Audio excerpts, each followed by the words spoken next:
as we talked about, a lot of tough matchups this year in the season. A lot of pay-per-view type matchups. I mean, some of them are pay-per-view if you talk about looking at Netflix games. But looking at looking at the matchups, JD, Tej, which matchup are you most excited for? I have a really good one, which I don't think either one of you chose, but I'm going to let you guys go first, and I'll.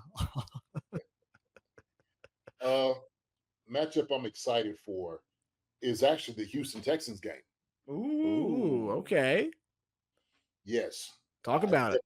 I want to see. I want to see that a very young team, a very young, talented team that has some moxie to them, got some a little bit of charisma, some confidence, some arrogance. Uh, they're good, and I think because of DeMarco, what he's been able to do with the team, uh, he's getting these guys prepared. I think they got a little taste of that last year, and they're saying we're good enough to win it all. For what we have, we added another piece, a couple other pieces that they needed, but I want to see C.J. Stroud, like you said, in second year against Patrick Mahomes. Obviously not playing, but I'm just saying Stroud and Mahomes, how they're going to be on the same field together. So, and also too, man, this is a later game, so they should all be right in the rhythm where they should be. They should be in the rhythm of what. Hey, man, like this is the season. Like everybody should be crisp now. It's not like the very first of the season. Everybody know what they're doing. Game plans. We're crisp. We're going at you. We've seen everything you've been able to do. We're talking about this is week 16. So this is going on into the playoffs. Playoff seeding game. Yes, it is. Yes, it is. So that is that's the game I want to see, man. I wanted, I talked to you about I couldn't think of a better matchup than Baltimore for the first game. I thought Houston would have been probably my second choice. I would have loved this being like that opener. It was better than Detroit was last year. I think Houston was, excuse me. So that's what about y'all? What's your There you go. Yeah. Okay. So I'm gonna go Ravens, and this is why. So I think they're the biggest threat in the AFC still. Yeah. I think they had a pretty good offseason. They didn't get a lot weaker. I know they lost a couple guys, but Ravens have always been a plug-and-play team. I'm not that worried about their losses.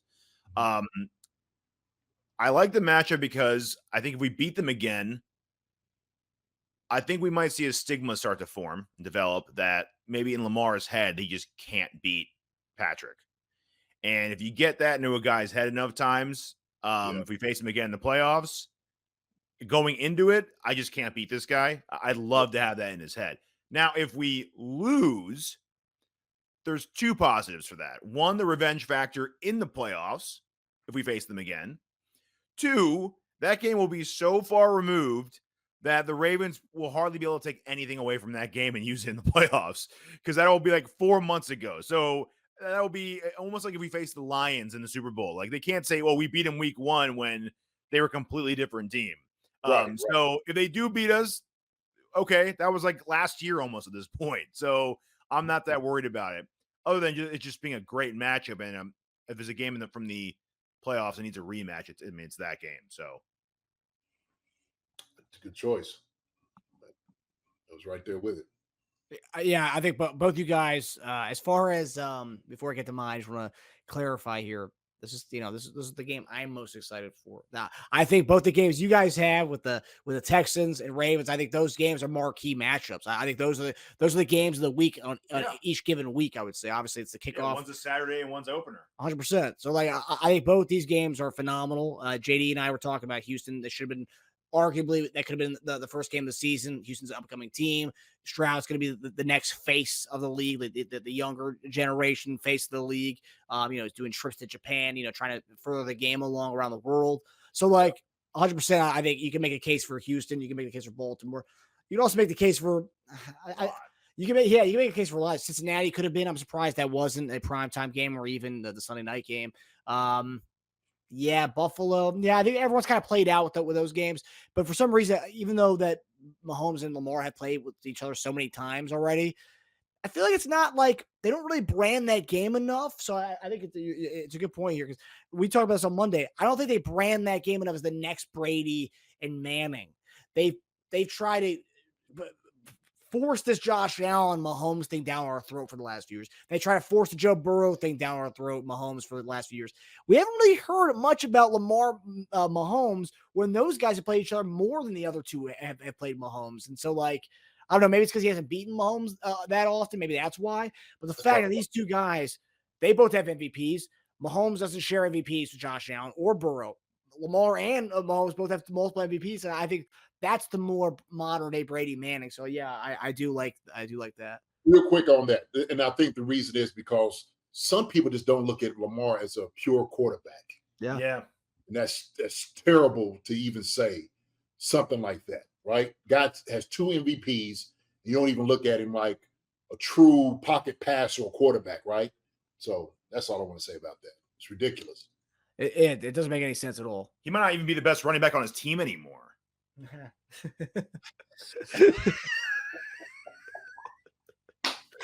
It's true. It's a good point. It's a good point. All right, so I'm gonna take this into a different direction here. If you guys have watched the show for a long time, you guys know I have an affinity for another quarterback in the league. You also know I have the affinity for Big 12 football offense. Everyone says defense wins championships, but offense wins. It wins ratings and it wins views. Is what it does.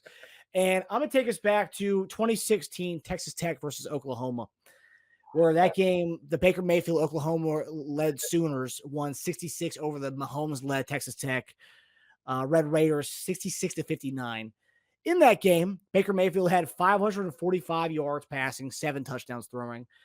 Our guy Patrick Mahomes had 734 yards passing, 5 passing touchdowns, 85 yards rushing, and 2 rushing touchdowns. The only time they've met in the NFL was in the playoffs where Mahomes got hurt, taken out of that game early, and Chad Henne had to come in and kind of lead a comeback over the Cleveland Browns and the Baker Mayfield Browns squad. So I'm going to fast forward to Week 9, Monday Night Football of the 2024 season, where the Baker Mayfield-led Tampa Bay Buccaneers will take their squad to Kansas City to face the Patrick Mahomes-led Kansas City Chiefs. Baker Mayfield, some people said he was down and out of the league. The guy kind of, reignited himself into being the guy in Tampa. A nice home down there with Mike Evans and Chris Godwin. And then he's coming to face Patrick Mahomes. And we talk about the Big 12 aspect of things. This offseason, we've added Marquise Brown, Oklahoma guy, Big 12 guy. Well, now it's the SEC, but Hollywood Brown was a Big 12 guy. And then you add Xavier Worthy. Now they're an SEC team, but again, Big 12 football. And we've added those guys to this arsenal. And now Mahomes actually has guys outside Travis Kelce to throw to. Baker Mayfield's got guys to throw to on that end. We could have potentially a kind of a mimicking of that 2016 showdown between Texas Tech and Oklahoma on Monday Night Football this coming year, week 9 of this season. We got Patrick Mahomes and Baker Mayfield. I think we might have some offensive explosions this week in that game. It's a Monday Night Football game too. We're talking prime time, baby. Monday night. Rice's suspension will probably be lifted at that point. So how about that? Yeah. There you go. We'll see. Yeah, we'll see. Man, first off, that sounded like a basketball score. Okay. Yeah. 0 defense. 0. Like, I would be livid. I'm like, everybody's fired.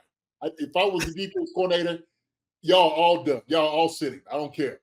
We're bringing somebody else in for something like that. And, look, I don't mean to laugh. I know you love Baker Mayfield. I'm not a big believer. I think Baker Mayfield has been getting they ran commercials for 3 or 4 years. This sucker didn't win the house. I'm just like, why y'all keep showing these commercials? This guy, he sucks. He's horrible.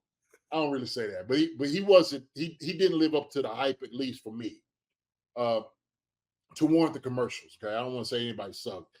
Obviously, he's worked hard to get to where he's at. He's earned a great payday with them. Was it 3-year, 100 million up to 115 million? So bravo for him getting that. And maybe this is the right fit for him. This is the right fit. He's matured. Good. This is going to be a good matchup because they still have You know, he has Evans. We don't know what Godwin's going to be. We talked about that. He's got running back. What's his name? I can't think of his name right now. White. Rashad White. They had somebody else though too, didn't they? They drafted someone, I think. Yeah, they did. So they're gonna be pretty good, man. They're gonna be pretty good. But I just, you know, Baker, man, he's one of those. You know, I want the ball to be in his hand so he can blow the game at the end of the day. I just, you know, so he can snap off that chin strap and look at everybody like it's their fault, you know. So and just think, I mean, everyone loves the well, at least I'm a big fan of the red and orange Skittles. Potentially, we could have the Buccaneers wearing the orange creamsicles with our red. I mean, that's a handful of red and orange Skittles right there in We're that eating game. candy that night. Yeah, it's only a few days after Halloween too, so everyone's gonna have some Skittles for that. That's what I think of when I those creamsicles and potentially with our red. I mean, it's gonna be red and orange. It's gonna be great. But yeah, honestly, I think that could be a high scoring game. I don't know if it's gonna match 66 to 59, but I could see some Big 12 fireworks in that game on Monday night. ESPN definitely wants it, so you know it could happen.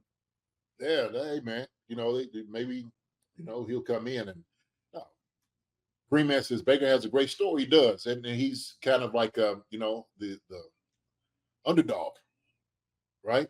And he's been out here trying to, you know, revamp his career. He's been doing it, and he's you know, he's kind of gotten back on the horse, man. So he's been humbled. I think you know, having to play for a 1 year, $4 million deal after getting cut from Carolina and then playing with the Rams and kind of rebuilding himself and then taking a 1 year, $4 million deal with Tampa. Kind of, you know, the way he spoke to the media was just different. He wasn't kind of this like nonstop, a chip on my shoulder kind of talk. I mean, obviously, you know, he plays like that, but it wasn't as like verbal. He wasn't like going out and saying anything. So I think he's been humbled. And I think he's matured. So I think he's not that same guy that a lot of people couldn't stand coming out of college. Yeah. Jenny, I mean, sometimes the NFL, you know, you can be humbled real fast. Quick. It does something to a man. It absolutely does something to a man. And it's all about how guys respond to that type of adversity. Johnny Manziel, I think, was a guy that he couldn't get back, you know, that luster that he had coming out, even though I thought he was, you know, incredible talent. He had everything, but he couldn't get past his own hype. He couldn't get past his own self. And so you're sitting there wondering, like, why are you in the club hanging out with OBJ and all the stars and whatnot? And you should be out here throwing balls to him. Yeah. You know, and you kicking it with bottles. And look, I get it. And so, but no, that's good for Baker, you know, just, you know, fighting through all what he had to fight through to get to where he's at right now. So, and also to add to the matchup of the whole Baker Mahomes story, people don't know that Baker transferred from Texas Tech to Oklahoma because of this guy by the name of Patrick Mahomes. They have this new guy coming in the wings. Cliff Kingsbury pretty much let him know, hey, this guy's coming. And Baker was a walk-on, so he wasn't like a preferred guy from them. He was a walk-on who got the starting job at Texas Tech. And then they recruited this kid, Patrick Mahomes, and he knew what all of us were to find out a few years later of what talent Patrick Mahomes was. Man. Yeah, so like, and that also adds another element to this matchup on Monday night for Week 9 of the NFL season. So it's gonna be a good one.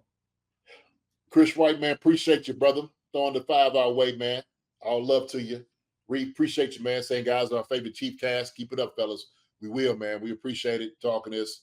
You know, we always gonna keep it 100. We always gonna keep it real. Hi, everybody. Thanks for watching. Subscribe here to get the latest from the show. Also, be sure to check out the best clips from Chief Concerns. And if you prefer to listen to the show, subscribe and follow us on Apple Podcasts, Spotify, and anywhere else you get your podcasts.